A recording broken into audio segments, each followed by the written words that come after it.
Thanks, Ian. So I'm James, one of the directors of business development on the team at Axelar, and doing a lot of the work to put on the Interop Summit, which hopefully, some of our audience members are familiar with, some will be new to the concept. But Axelar will be putting on the Interop Summit during BUIDL week at ETH Denver on February 27th and 28th. And our goal is to be bringing together the best ecosystems to present and talk in front of developers about the infrastructure and the solutions that we need to be building so that we can build next gen chain agnostic applications that span the entirety of Web3. And so one of those core partners to us is Stellar, who will be working with in a broader strategic partnership to provide them with cross-chain messaging. So we have Tomer Weller here, who's the VP of Tech Strategy at Stellar. I'll give him a second to introduce himself, and we can kind of dive into how we're working together and what we're going to be doing at Interop. Awesome. Thanks, James. Hey, I'm Tomer, and like James said, VP Tech Strategy. I've been at Stellar at the foundation since 2017, worked on a variety of roles. These days, my main focus is to bring to market Sorbon, which is our smart contracts platform, and I'm sure we're going to talk about that. Yeah, that's it. In case you're not familiar, Stellar is an L1 blockchain, been around since 2015. Or 2014, actually, designed from the ground up for asset issuance and cross-border payments. We're connected to a global network of on and off ramps, including hundreds of thousands of cash agents around the world through MoneyGram. We recently announced Aid Assist, which is a product that utilizes the network for dispersing funds to refugees. So there's a lot going on. Happy to talk about any of that. Awesome. Appreciate the context. And again, I see people are filing in. So I think the best place to start, honestly, is to give people a better understanding of how Stellar is approaching cross-chain and a multi-chain future and looking at it. I think the best place to start is to introduce people to the Bridge Bounty program, which Axelar was one of the 5 winners of Stellar's Bridge Bounty program, which is the kind of genesis of our strategic partnership, which will kind of lead into what we plan to do at Interop and the value that developers will get out of attending those sessions. Sure, happy to talk about that. So, like I said, Stellar has been around for a while, and it was built from the ground up to bridge financial institutions. And the original intent was to bridge, the traditional fiat systems. And you got to remember that this was designed in 2014, so it's before Ethereum even launched. The world has changed since then. You have, crypto is here to stay, and we're definitely not chain maximalists, and we think that there is definitely a multi-chain future, and we want to make sure that Stellar has proper interoperability to facilitate this new type of financial systems. So last year, as part of that, we placed a bounty on bridging. And the idea was to encourage the building of cross-chain interoperability solutions to and from Stellar by putting a reward on it. It was wildly successful, and we got a lot of interest from participating companies across the ecosystem, including like the biggest names in cross-chain interop and bridging. And eventually we selected 5 partners, and Axelar is obviously included there. Awesome. Appreciate the introduction. So the next question I wanted to ask you is, when you look at the 5 winners, what was part of like the strategic selection process? Do you consider the 5 of them to be competing for ultimately, one path that the community will decide, or do you see them as complementary? I think mostly complementary, and the idea was to get a nice coverage of the cross-chain interoperability space because it's much bigger than just asset transfer, right? So just to iterate over the 5, we have obviously Axelar, which is the only bridge on this list that's a generalized cross-chain smart contract message passing platform. We have Allbridge and Multichain, which are more of the classic asset transfer bridges. We have this cross-chain solution that's called Kaladin that allows you to trade assets between Bitcoin and Ethereum and Stellar and a few other networks. They're doing something really cool, which is using state channels. So you can think of it as the same technology that is driving the Bitcoin Lightning Network. Super cool stuff.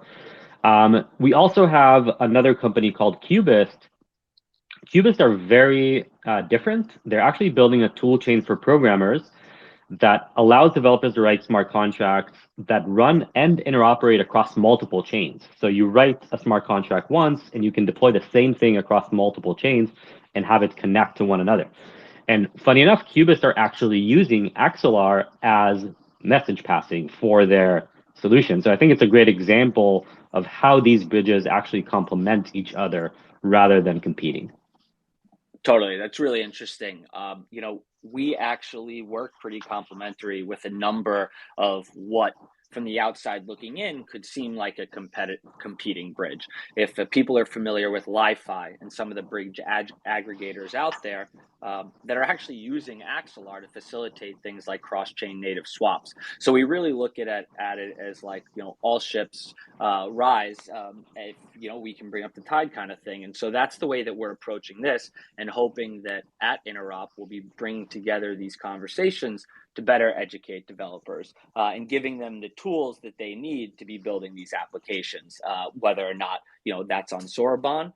That's a decision that we want them to feel educated on to make as they come out of it. So I think that the second question that I had for you related to this is how you're thinking about access to the Ethereum community and liquidity. Is that a specific focus? And do you guys have you guys been thinking about, as initiated the plans to build Sorbonne, Ethereum being like a key ecosystem of what facilitated that strategy? Yeah, that's a really interesting question, and I think the answer is probably a yes.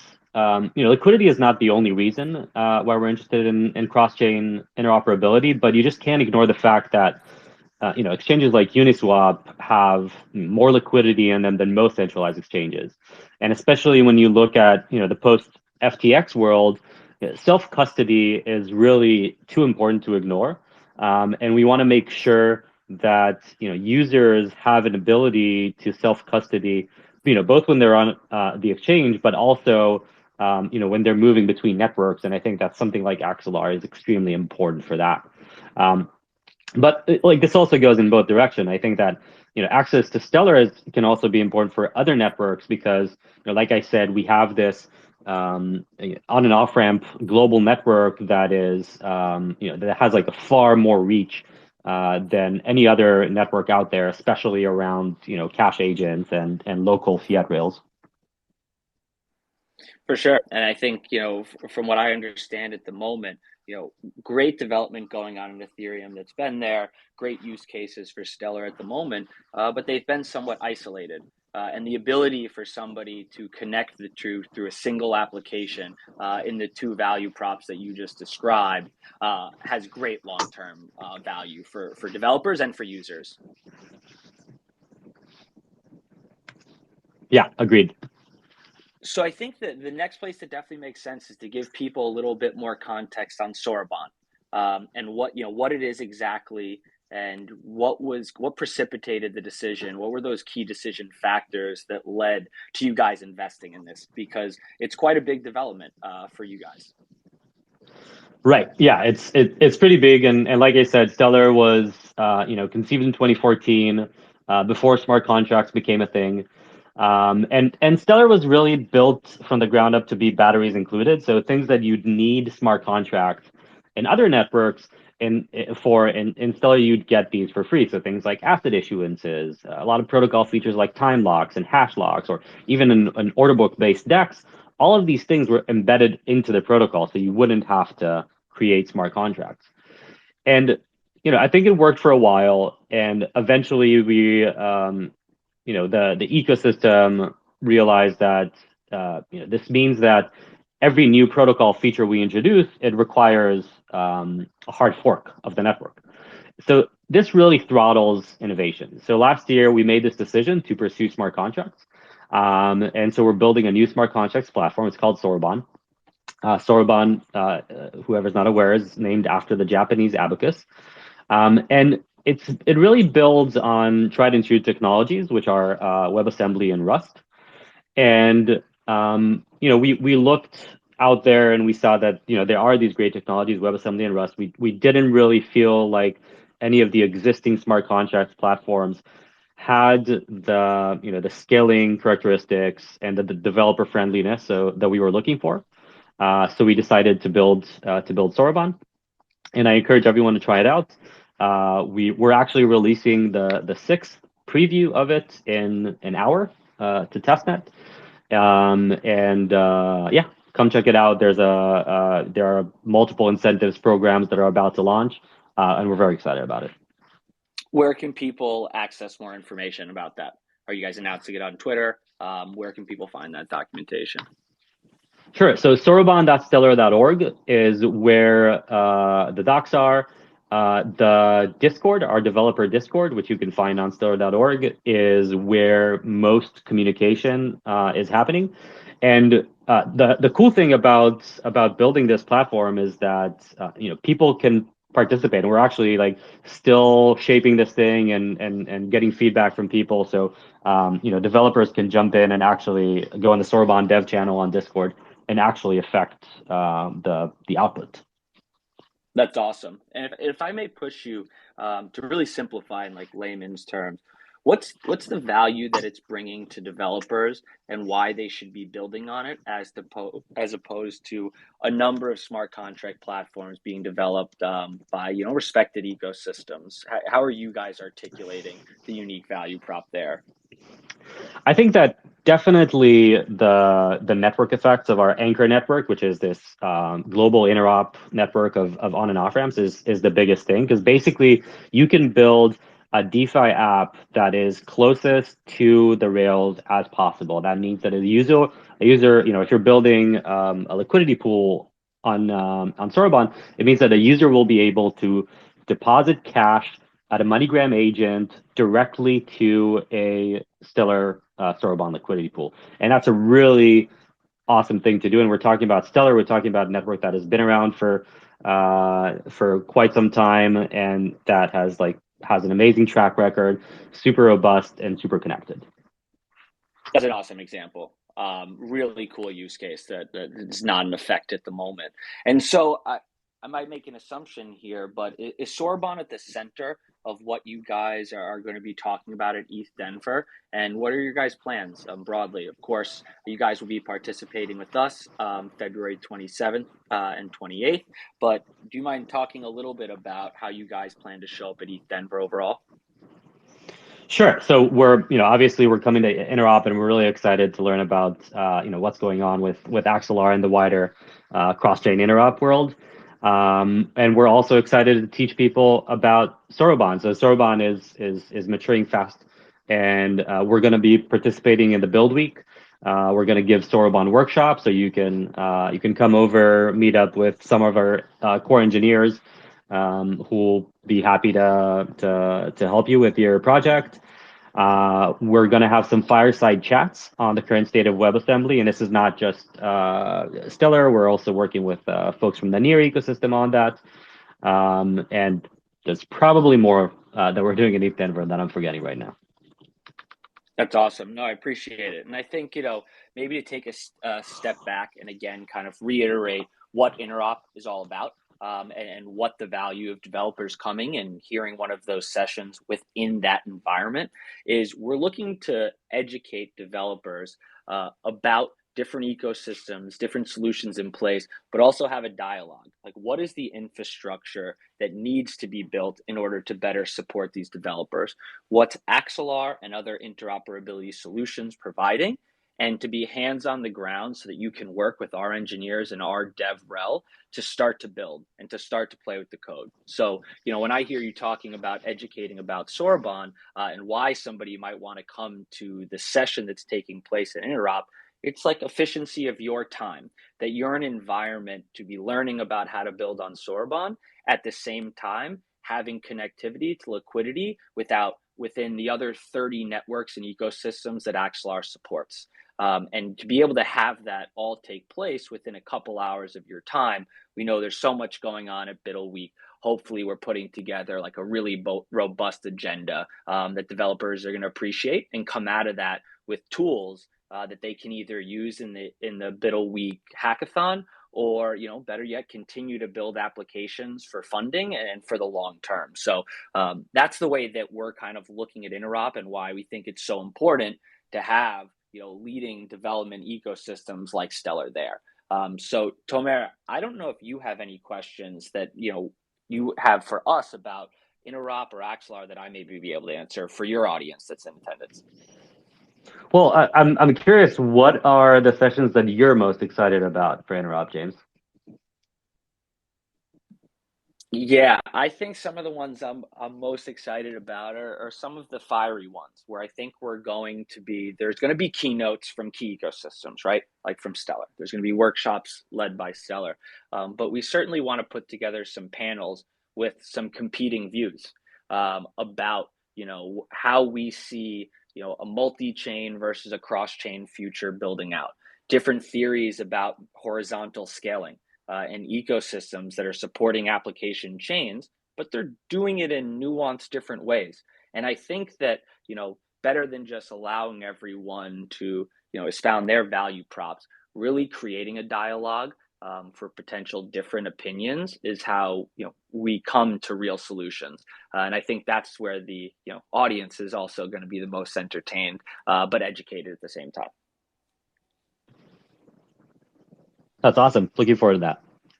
For sure. Ian, do we want to open it up for some questions from the audience? Yeah, totally. If you have a question, please raise your hand and I'll bring you up on the stage. So I'll keep it open for like a minute here. So please request to speak. Sounds good. Tomer, do you have information while we wait for those questions to come in? Do you know dates or locations for your other events that are taking place throughout ETH Denver?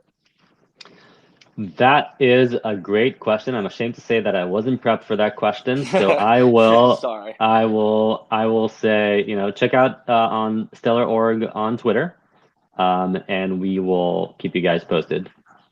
Sounds good. And what we can do is we are going to publish the on demand of this spaces, and we can make sure that we provide a link there for people to find out more of that info.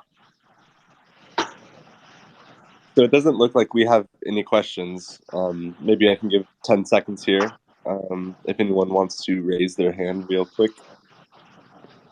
Sure. I do want to add one thing. I think that during this conversation we've been talking a lot about Stellar users and Ethereum users, and I think like probably the most important thing and why I'm excited about Interop and what Axelar is building is I really think that as builders we should strive to to build solutions that are not network specific. Like a user, when they go on their wallets and they on ramp through MoneyGram to Stellar and move their assets from Stellar to Ethereum through Axelar and put their assets on Uniswap, the user doesn't actually need to know anything about Stellar, about Axelar, or about Ethereum to do all of these things.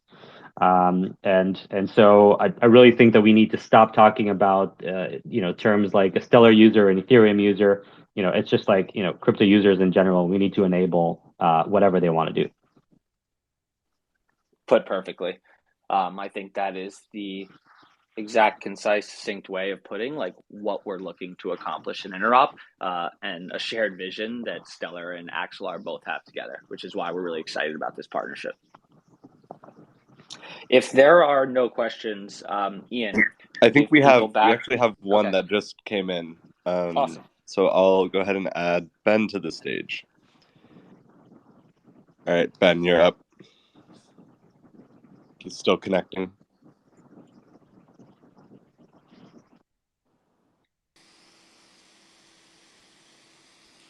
All right, Ben, you're on. Hey guys, can you hear me? Yep, loud and clear. Great. I just wanted to ask, in terms of the kind of killer apps that you guys could think would showcase Stellar and Axelar, are there any ideas that come to mind? Are there particular problems that, especially in this moment in time, kind of crypto winter, you think would sort of showcase it best?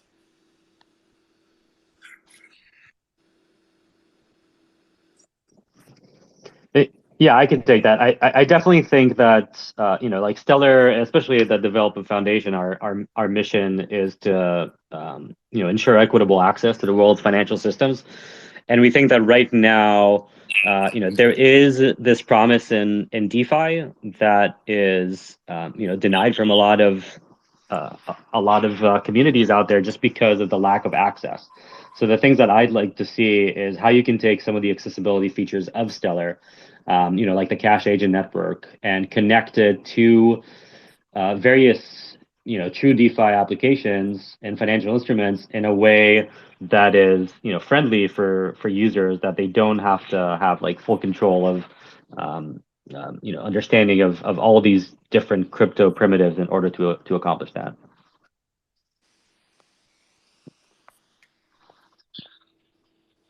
And Tomer, when you think of that usage case, are there particular players in the DeFi ecosystem that you would love to sort of see engaging your cash agent network? If you were to put sort of names to it, sometimes I wonder, oh man, it could be really tough to imagine the usage case around, say, for example, enabling Compound through the cash agent network. But I don't know. Do you see it otherwise? Yeah, I think that Compound is actually like a great example of a protocol, like a true DeFi protocol that has withstood the various issues we've seen in the ecosystem recently. And there are others out there, but I don't want to start naming names.